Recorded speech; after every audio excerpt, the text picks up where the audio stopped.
How do I break through? A 2000 rating? If you've ever asked yourself this question, then welcome to this video, because today we're going to answer it. Specifically for this, I created a new account on chess.com and went from an 800 rating to 2000. And I'm going to show you the key mistakes that occur at different levels. Let's go. Let's start roughly with the rating range up to 1200. We'll break it down into 3 stages, up to 1200, up to 1600, and up to 2000, analyzing games and identifying the main mistakes. And in the end, we'll summarize what you need to do to reach this rating. Let's start with the first game. My opponent has a rating of 743, and at the moment I have 952. We'll begin with this game. So at first it seems like the opponent set up solidly, right? He follows the opening principles, which you absolutely need to know. And in the end, he developed a piece, made an exchange, but I would have already stopped there. He plays g4. What do you think? Was that a good move or not? Before, the opponent puts himself in a position where he has to decide later on which side he'll castle. Of course, you can't castle on the side where your pawns are pushed forward, so be very careful when moving your pawns and don't violate opening principles. Here, my opponent made a mistake. Specifically, it was related to this. He exchanged pieces without any justification, simply opening up the file, once again helping my piece. And in the end, all of this had an impact in this game, because my opponent simply failed to complete their development properly, and it showed. That is, as soon as the pawn on d4 was no longer protected by the queen, I captured it along the d-file thanks to the pin. And in the end, that's how the game ended in this match. The next game is against an opponent with a 900 rating.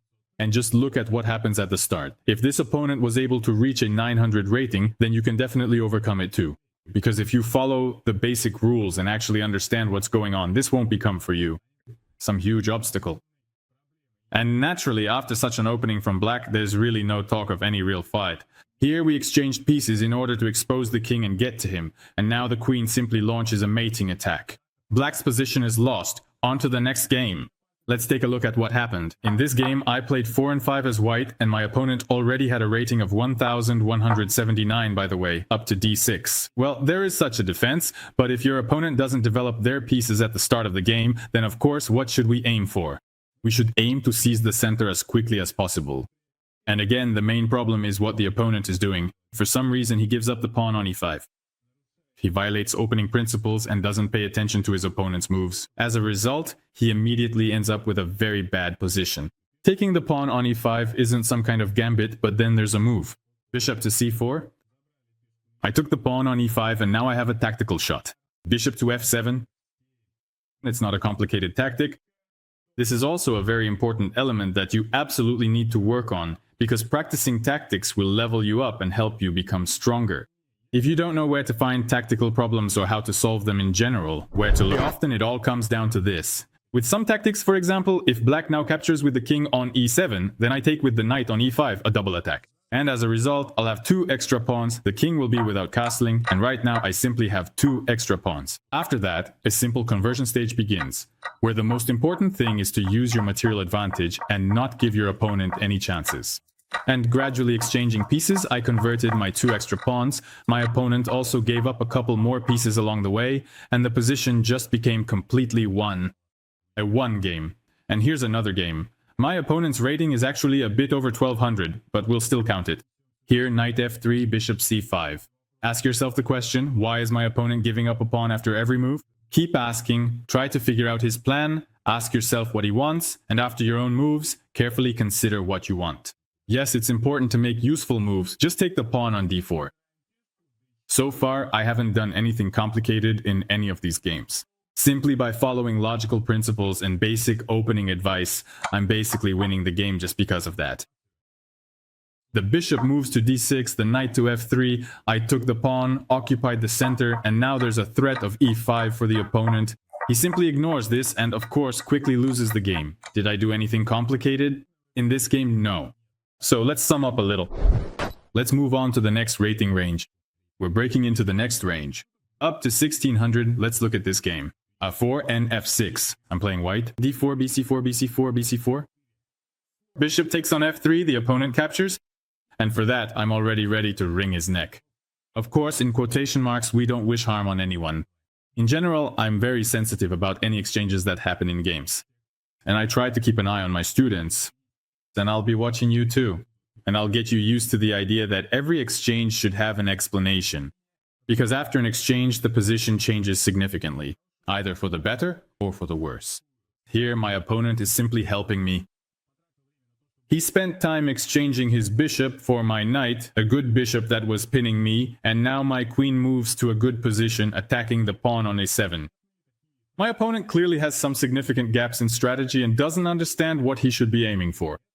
By the way, this is a very common problem among amateurs. That's why I recently recorded and released a course.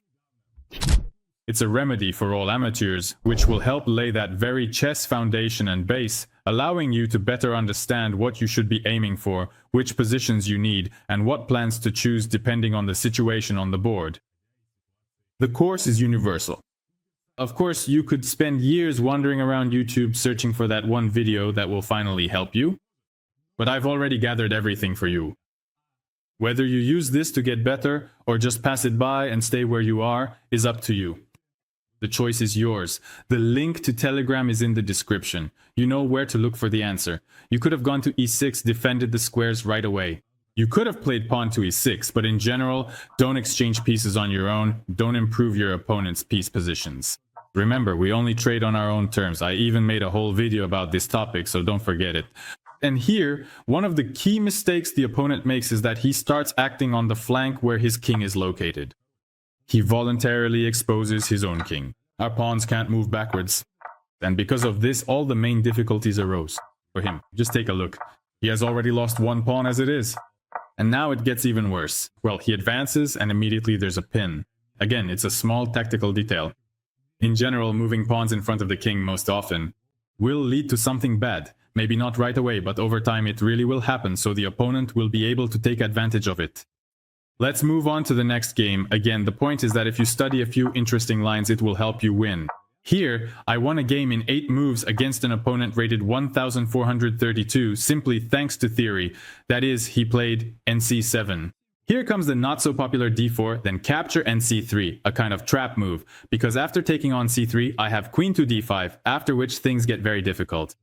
My opponent has to defend against mate on f7, so he has to play knight to h6. I take the knight on h6 with my bishop, eliminating the defender. The only move left was to castle. And here, for example, I would have played bishop to g7, king to g7, and then taken on c3.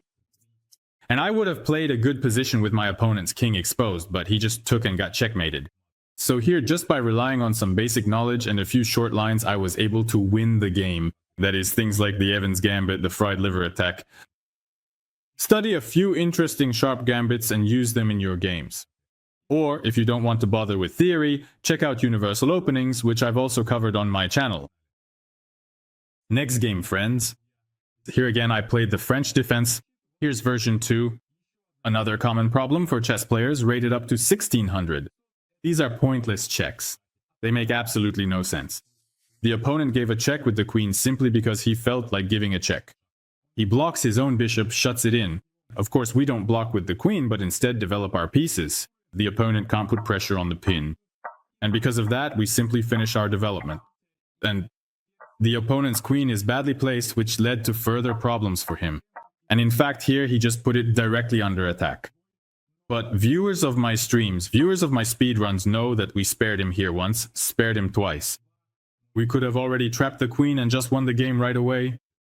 And now the final example, the opponent's rating is just above 1600.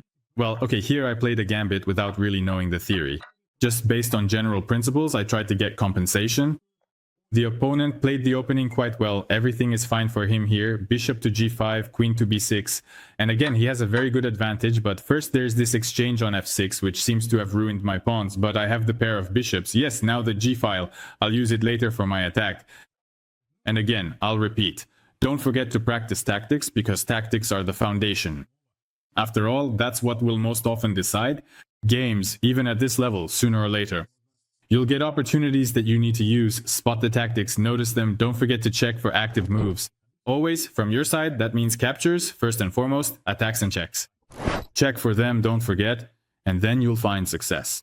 If none of those moves lead to anything good, then we just aim to improve our pieces, make useful moves.